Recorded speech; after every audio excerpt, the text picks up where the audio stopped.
Good morning बच्चों। आज की इस क्लास में हम सीखने वाले हैं वैद्युत द्विध्रुव के कारण वैद्युत क्षेत्र की तीव्रता। और ये जो है 3 भागों में डिवाइडेड है। पहला है वैद्युत द्विध्रुव की अक्षीय रेखा पर वैद्युत क्षेत्र की तीव्रता।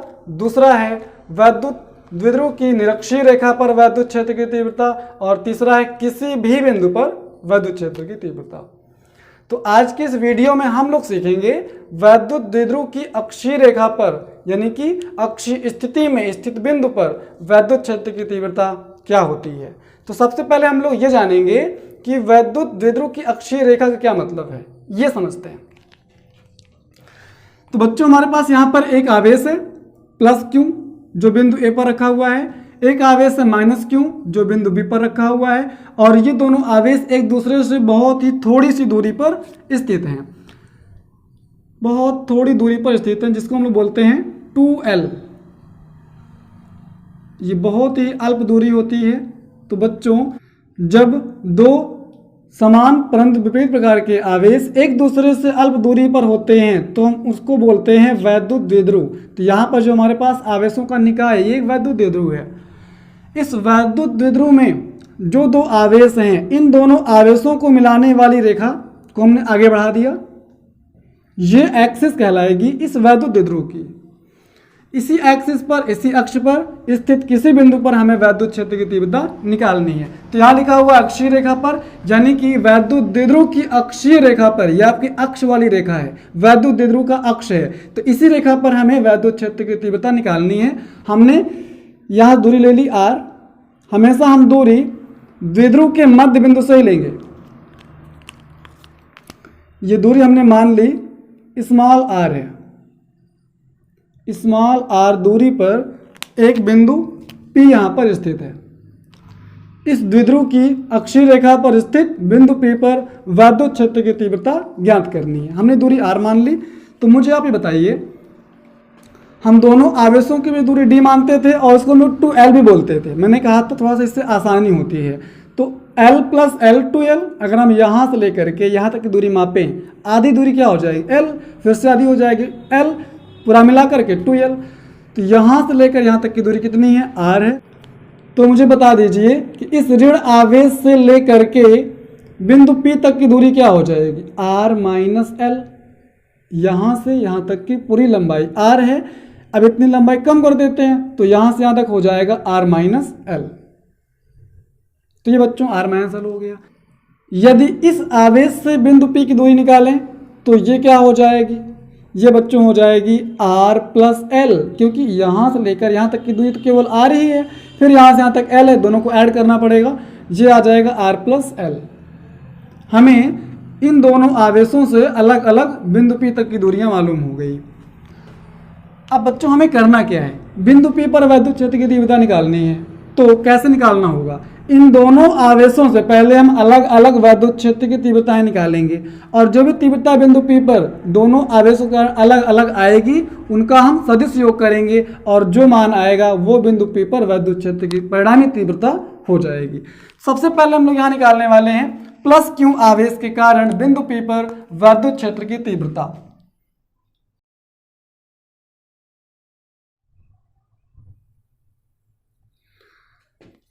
प्लस क्यू आवेश के कारण बिंदु P पर वैद्युत क्षेत्र की तीव्रता। तो यहां से देखते हैं वहां तीव्रता कितनी हो जाएगी। तो हम इसको मान लेते हैं E1 है। प्लस क्यू आवेश के कारण जो तीव्रता आ रही है वो E1 है। तो मुझे बच्चों ये बताइए इस बिंदु आवेश के कारण यहाँ पे कितनी तीव्रता होगी। हम लोग फॉर्मूला जानते हैं 1/4 pi epsilon not into Q by R square. हमारे पास आवेश तो क्यों ही है, लेकिन दूरी यहाँ से यहाँ तक की R नहीं है, यहाँ से दूरी इसकी इस बिंदु P की R प्लस L है। तो हमें यहाँ पर R प्लस L लिखना होगा, R प्लस L का स्क्वायर। Equation first. अगर बच्चों हम इस आवेश के कारण यहाँ पर तीव्रता की बात करें तो वो तो E1 है, उसकी दिशा किधर है, हम सभी जानते हैं धन आवेश से बाहर की ओर होती है। तो प्लस क्यू आवेश के कारण यहाँ पर तीव्रता इस तरफ हो जाएगी, E1 की दिशा ये हो जाएगी। अब इसके बाद देखते हैं दूसरे आवेश के कारण माइनस क्यू आवेश के कारण बिंदु P पर कितनी तीव्रता हो जाएगी।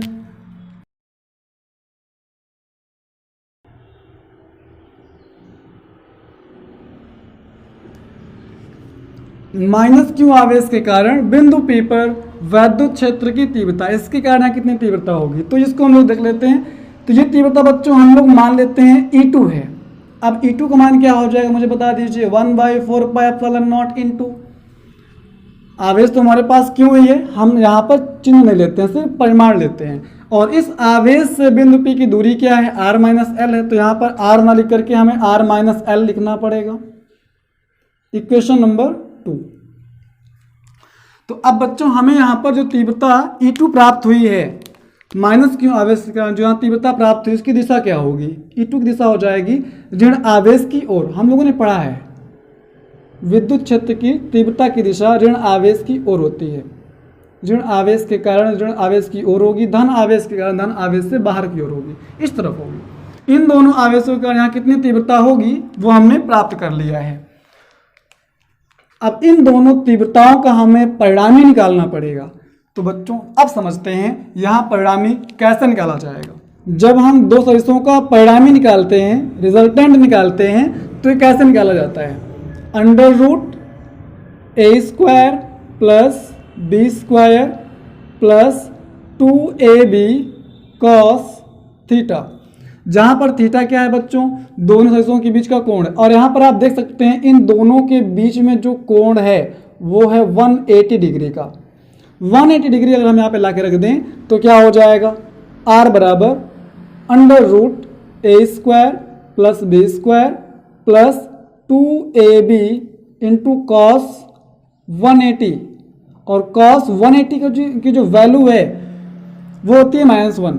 हम यहाँ पर ला कर रख देंगे या रखेंगे -1, तो अब ये हमारे पास हो जाएगा a² plus b² minus 2ab। इसको और सॉल्व कर लेते हैं। सॉल्व करने पे क्या प्राप्त होता है हमें यहाँ पर, a माइनस बी का होल स्क्वायर, ये फार्मूला बन गया और रूट लगा हुआ है। रूट और स्क्वायर दोनों कैंसिल हो जाएंगे तो हमें क्या मिलेगा, a माइनस बी।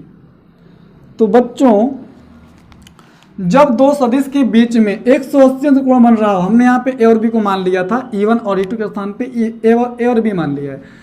तो जब दो सदिश एक दूसरे के साथ 180 अंश कोण बना रहे हों तो उनका परिणामी हम एक सदिश में से दूसरे घटा करके निकालते हैं। अब यहाँ पर बात ये भी है कि हम अधिक मान में से कम मान को ही घटाएंगे। जब दो सदिश एक दूसरे के विपरीत दिशाओं में हों, यानी कि उनके बीच का कोण 180 अंश का हो, तो उन दोनों सदिशों का परिणामी उनको घटा करके निकाल लेते हैं। अब ये E2 माइनस E1 भी हो सकता है और E1 माइनस E2 भी हो सकता है। फिर यहाँ पे दिशाओं की बात आ जाएगी। तो इसलिए बच्चों हम लोग क्या करेंगे, अधिक मान में से कम मान को घटा देते हैं। फिर समझते हैं, जब दो सदिश एक दूसरे के विपरीत दिशाओं में हो, यानी कि उनके बीच 180 अंश का कोण बन रहा हो, तो ऐसी अवस्था में हम एक सदिश में से दूसरे घटा देते हैं तो हमें उन दोनों सदिशों का परिणामी सदिश मालूम हो जाता है। तो हम लोग वही चीज यहां पर करने वाले हैं। बिंदु P पर परिणामी तीव्रता, तो यहां पर निकालने वाले हैं कितनी परिणामी तीव्रता होगी। तो बच्चों ये हो जाएगी E बराबर, अब यहां बताइए E2 माइनस E1 करेंगे या E1 माइनस E2 करेंगे। जिसका हर छोटा होता है, जिसका हर कम होता है उसका मान अधिक होता है, जिसका हर ज़्यादा होता है उसका मान कम होता है। तो यहाँ पर ये वैल्यू अधिक है, ये कम है। आप देख सकते हैं यहाँ पर हर का मान अधिक है, r प्लस एल मतलब वो बढ़ रहा है, जुड़ रहा है, तो अधिक है तो उसका मान कम होगा। और अगर हर का मान कम है तो पूरी वैल्यू जो है वो अधिक हो जाती है। तो बच्चों यहाँ पे कौन ज़्यादा है, ये अधिक है। तो हम लोग परिणामी कैसे निकालेंगे, E2 माइनस E1, अधिक में से कम वाले को घटा करके निकाल लेंगे। अब मुझे आप ये बताइए बच्चों, समीकरण 1 और 2 में हमारे पास E1 और E2 आ चुका है। अब इस E1 और E2 को हम ला करके यहाँ पर रख देते हैं। तो अब ये क्या हो जाएगा, E इज इक्वल टू, हमारे पास E2 का मान क्या है, E2 का मान ये है 1/4πε0 इंटू Q/r माइनस एल का स्क्वायर। फिर इसके बाद माइनस E1 की वैल्यू कितनी है, 1/4πε0 into Q/r plus L square. अब आप इसे सॉल्व कीजिए। E इज इक्वल, आप अगर ध्यान से देखें तो इन दोनों पदों में हमें कुछ कॉमन मिल रहा है, ये कॉमन है और ये भी कॉमन है, तो हमें क्या बचेगा, r माइनस एल का स्क्वायर, और यहाँ पर माइनस होगा, यहाँ बचेगा 1/r प्लस एल का स्क्वायर। इसको हमने क्लोज कर दिया। अब इसको हमें और सॉल्व करना होगा।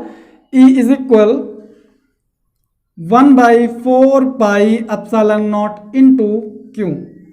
तो बच्चों इन दोनों का लासा कितना हो जाएगा, इसका हम लासा निकाल लेते हैं। ये हो जाएगा r माइनस एल का square into R plus L का स्क्वायर। हमने दोनों को मल्टीप्लाई कर लिया। अब ये r प्लस एल स्क्वायर यहाँ आ जाएगा, ये सभी लोग जानते हैं, घटा पाते हैं, घटा लेते हैं। माइनस ये यहाँ आ जाएगा r माइनस एल का स्क्वायर। ये मैथमेटिकली हम लोग इतना कर सकते हैं। अब बच्चों इसके बाद इसको हम लोग और अधिक सॉल्व करेंगे और फिर देखेंगे क्या आता है। चलिए यहाँ देखते हैं, E is equal to 1/4 pi epsilon not into Q. इसको हम सॉल्व करते हैं। इसको आप तोड़ लीजिए, r प्लस एल का होल स्क्वायर। तो इसके लिए फॉर्मूला क्या होता है, r square plus L square plus 2rl। ये फॉर्मूला सभी लोग अच्छे से जानते होंगे। माइनस हमारे पास यहाँ पे क्या है, a माइनस बी का होल स्क्वायर। इसके सूत्र क्या होता है, a square plus B square minus 2ab। a के स्थान पर r और b के स्थान पर l हमने रख दिया। बट्टे में हमारे पास क्या है बच्चों, इन दोनों में स्क्वायर लगा हुआ है, हम थोड़ी देर के लिए स्क्वायर भूल जाते हैं। तो यहाँ पे हमारे पास है क्या, r minus L into R plus L. ये a minus B into A plus B के रूप का सूत्र हो जाता है। इस प्रकार से a minus B into A plus B के रूप का सूत्र बन गया। तो क्या हो जाएगा, A square minus B square.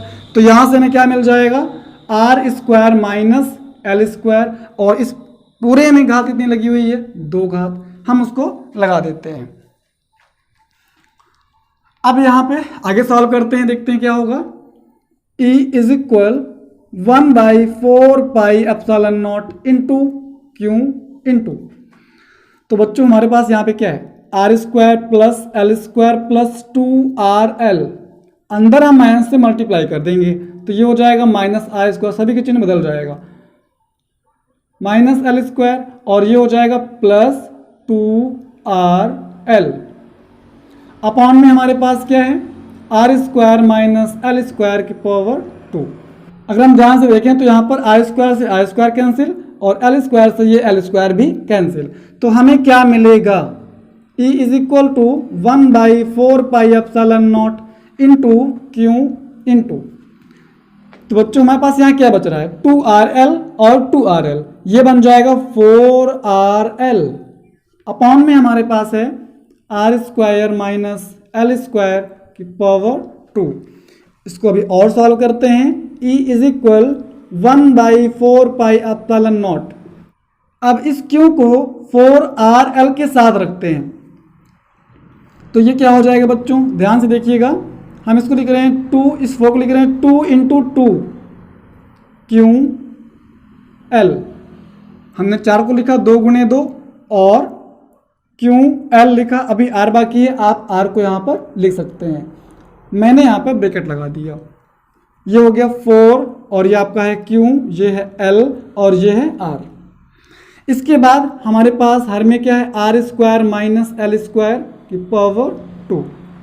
अब बच्चों हम ये जानते हैं कि P बराबर Q इंटू डी होता है, और जब हमने इस पूरी लंबाई को 12 मान लिया होगा तो यहाँ पे 12 रखते हैं, तो ये हमें मिल जाता है 2l इंटू क्यू, यानी कि ये मिलता है P बराबर 2QL। तो बच्चों हम इस 2QL के स्थान पर P भी रख सकते हैं, यहाँ पर 2QL के स्थान पर हम लोग P कर देंगे, इतना होता है।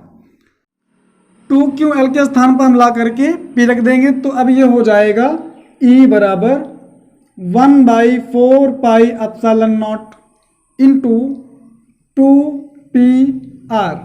हम 2QL के स्थान पर ला करके P रख देते हैं, और बटे में हमारे पास क्या है, R square minus L square की घात 2। तो इस प्रकार से जो हमें यहाँ पर सूत्र प्राप्त होता है, ये हो जाता है वैद्युत द्विध्रुव की अक्षीय रेखा पर स्थित किसी बिंदु पर वैद्युत क्षेत्र की तीव्रता। अब बच्चों यहाँ पर एक ध्यान देने वाली बात यह है कि इस R का मान वैद्युत द्विध्रुव के मध्य बिंदु से बिंदु P की दूरी R का मान इस L की तुलना में अधिक होता है, काफ़ी अधिक होता है। लेकिन बच्चों यहाँ देखिए इस सूत्र में हमारे पास R स्क्वायर और L स्क्वायर, अगर हम R स्क्वायर और L स्क्वायर की तुलना करें तो R स्क्वायर का मान L स्क्वायर की तुलना में बहुत ही ज़्यादा हो जाएगा, यानी L स्क्वायर बहुत कम हो जाएगा, ये लगभग नगण्य हो जाएगा, लगभग शून्य हो जाएगा। तो इसको हम लोग यहाँ से हटा देंगे, शून्य कर देंगे, तो हमें क्या मिल जाएगा, E is equal to 1/4 pi epsilon not into 2PR upon इस L स्क्वायर के स्थान पर 0 कर देंगे तो हमें क्या मिलेगा, R स्क्वायर। लेकिन यहाँ पर भी घात तो लगी हुई है, इसको लगा लेते हैं। इस प्रकार से हमें क्या मिल गया, E is equal to 1/4 pi epsilon not into 2PR, यहाँ पर R की पावर 4, एक R से एक R कैंसिल हो जाएगा, तो हमें मिल जाएगा E बराबर 1/4 pi epsilon not into 2P/R cube. अब यहाँ बच्चों ये लास्टली हमें इक्वेशन प्राप्त हो गया। ये सूत्र हम तभी अप्लाई करेंगे जब हमारे R का मान L की तुलना में बहुत ज़्यादा हो, अगर ये दोनों लगभग करीब हैं तो हम इसी फार्मूले का हम लेंगे, नहीं तो फिर ये फार्मूला हमें रखना होता है। तो बच्चों इस प्रकार से हम लोगों ने प्राप्त कर लिया कि किसी वैद्युत द्विध्रुव की अक्षीय रेखा पर R दूरी पर स्थित किसी बिंदु पर वैद्युत क्षेत्र की तीव्रता कितनी होती है। आप इसकी स्क्रीनशॉट ले सकते हैं।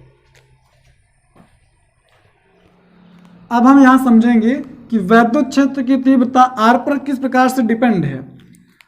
तो बच्चों देखते हैं, वैद्युत क्षेत्र की तीव्रता E प्रोपोर्शनल 1/R क्यूब। अगर आप ध्यान से देखें तो इस वैद्युत द्विध्रुव के कारण बिंदु P पर वैद्युत क्षेत्र की तीव्रता इस दूरी R की तृतीय घात के व्युत्क्रमानुपाती है। अब अगर बच्चों इसको हम दो कंडीशन में चेंज करना चाहें तो ये क्या बन जाएगा, तो ये देखो हो जाएगा E1/E2 is equal to E1 के लिए दूरी R1 ली जाएगी तो ये हो जाएगा 1/R1 क्यूब, अपॉन में E2 के लिए दूरी R2 ली जाएगी 1/R2 क्यूब।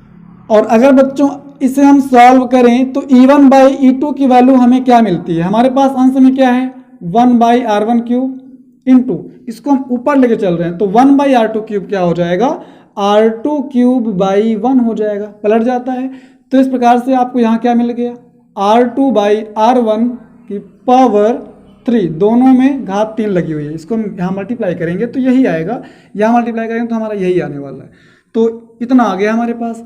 अब ये हो गया E1/E2 is equal to R2/R1 की घात 3। अब बच्चों हमें एक फार्मूला और प्राप्त हो गया।